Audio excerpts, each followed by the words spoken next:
Today I'm going to be discussing with you one of the ways that we can break that hamster wheel of sin that we get stuck in. And for some of us, it's an easier thing to do than others. Some of us find ourselves addicted in a lot of ways to sin at certain points of our lives. And it's a very hard cycle for us to break. And whether we like it or not, we're all a byproduct of our environment in some way, shape, or form. And sometimes that's hard for us to admit, and mostly because we don't want to seek the change that's behind it. But it's so very true.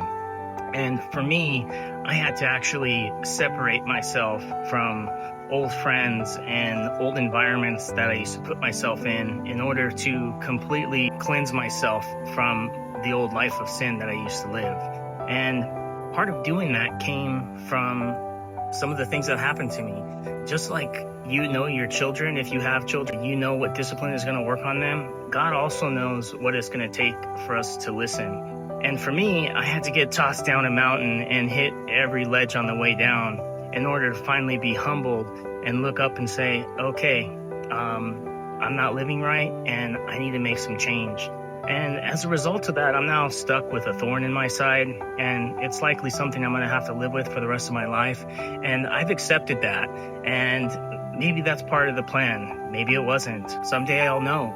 But I do know that it changed me forever. And the life that I used to live compared to the life I live now, although some of it is harder in some ways, it's easier knowing that I'm not going to spend a life of eternal damnation. And I invite anybody who wants to see a good picture of what hell is going to look like by reading into Revelations. It paints a very ugly picture of what somebody could potentially look forward to.